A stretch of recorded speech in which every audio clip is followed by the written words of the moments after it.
Hi, I'm Nick Shell, and if you're watching this video, it's because you recently saw me perform one of my newest original songs, I Feel Like You Want Me to Care. And if you haven't watched that, then that'd be weird that you're watching this one. But if somehow that were the order of events, check the description and you'll see a link to the song that I'm talking about. In this video, what motivated me to write that song. So I love making these videos. I love to explain behind the scenes why I wrote the songs that I have written. So I Feel Like You Want Me to Care. Actually, I always like to go through my lyric book here and take a look. So November 16th of this past year. So I wrote this a couple of months ago. Been really working on it in a while to get it just how I want. But ultimately it's like this. I'll be 39 in a couple of months. When I hit 35, that was the point in my life where I realized that I myself have complete control over my own emotions. So no matter what anyone else says to me or about me or whatever they do or say, it's always my choice whether I'm offended by that, whether my feelings are hurt, whether I'm insulted or disrespected. All of those things are up to me, not the other person. But I spent 35 years of my life not realizing how simple it was to remove that burden from my own life and clear my headspace. So I've been living the last couple of years with that mindset, and it's been so freeing for me. So I wanted to be able to write a song that expressed that, and a song that was really a song about emotional intelligence. There's the old saying that we all know, sticks and stones may break my bones, but words will never hurt me. And more in a modern day setting, people reverse that and like, well, no, there's bullies and all this. Okay, true.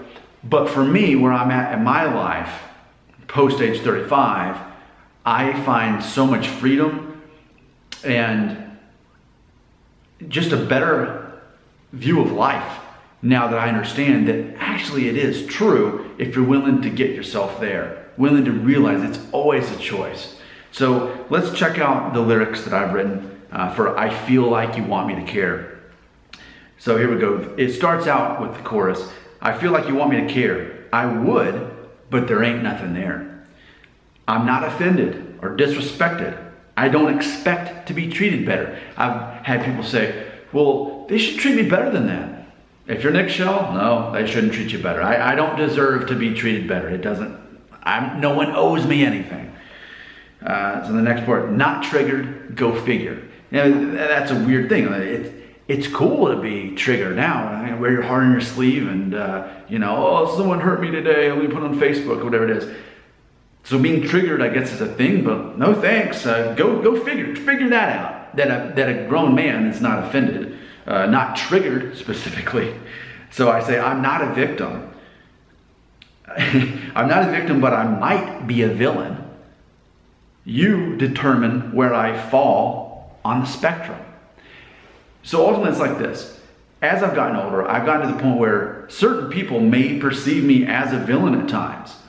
I'm okay with that. I'm okay with grasping that part of my identity.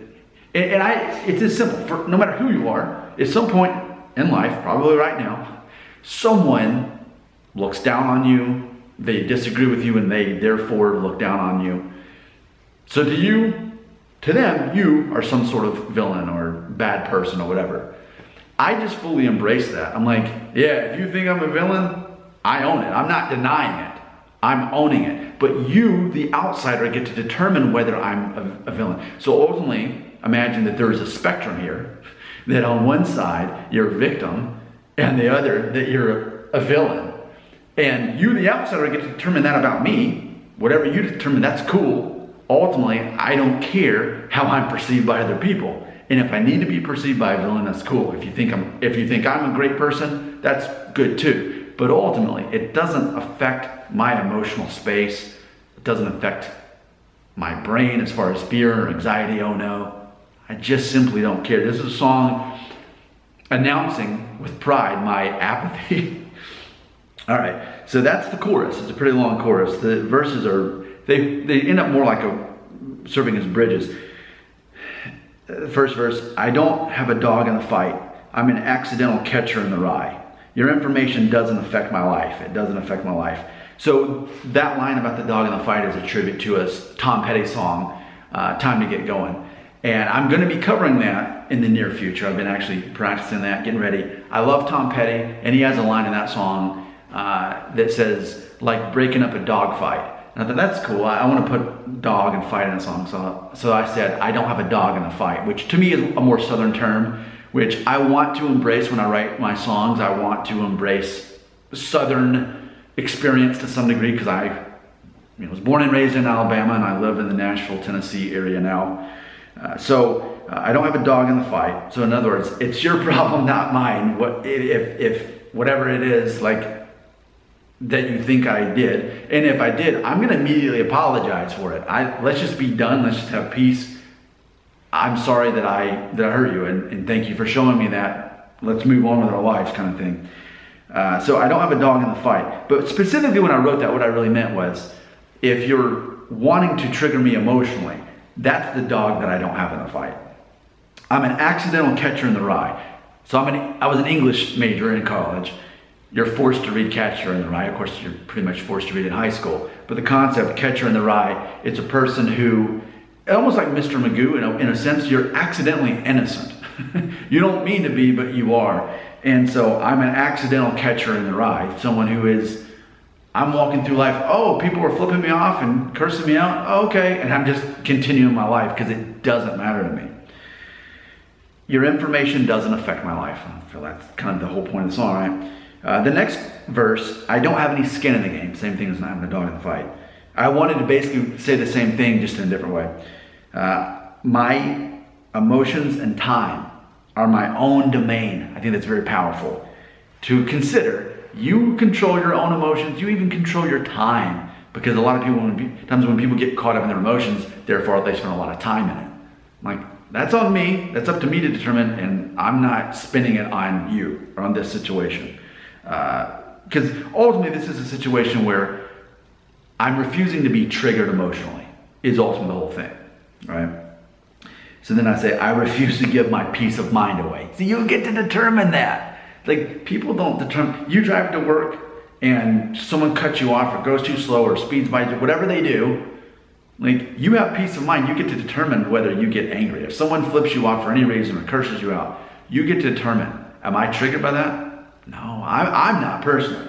And for those who are triggered by something that silly, then let this song serve as a challenge to you to get through that, to become more like a 38-year-old man in that mindset. So actually, that's the whole song lyrically. Most of the song is really the chorus, aside from the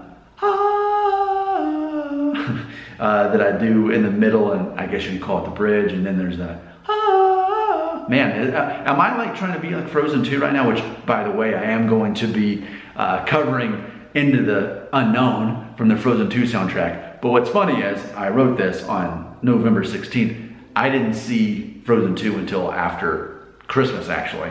So I do love Into the Unknown, but just a matter of kind of exploring some space outside of it. Just kind of balance. I feel like this song is I feel like it's very solid and very deep and almost very harsh. So I wanted some sounds in it to sort of soften it a little bit.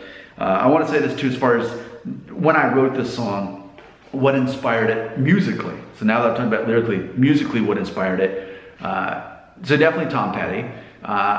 Actually, if you combine Time to Get Going, that song that I just mentioned, or Time to Move On, I think is the name of it. If you combine that, which is track 3 of his Wildflowers album, and the very next track, what is that song called? You Wreck Me, that's the name of it. You Wreck Me. There's a similar chord progression. So I basically combined those two songs stylistically to make it a song. But I also feel that it was a 1972 Steelers Wheel, Stuck in the Middle. It's a great song. I feel that there's some concept of that musically in this. So there you go. I'm so proud of this song. I'm so happy to share it with everybody. And ultimately, I feel that one of the most rebellious things you can do in music is to actually own up to owning your emotions. So much of music is actually composed by younger people in their 20s, right? And they're still caught up in all of this stuff, and a lot of their songs is that. So I thought, what if I do a song that's the opposite of feuds or being on emotional. What if I was a grown man who controlled my own emotions and said, hey, I live my life this way, do whatever you want to, but you could do this too and it'd be a lot better. So there you go, there's a song about it. If you haven't checked the song out, again, I put a link in the description. Thanks for spending your time here. I'm Nick Shell.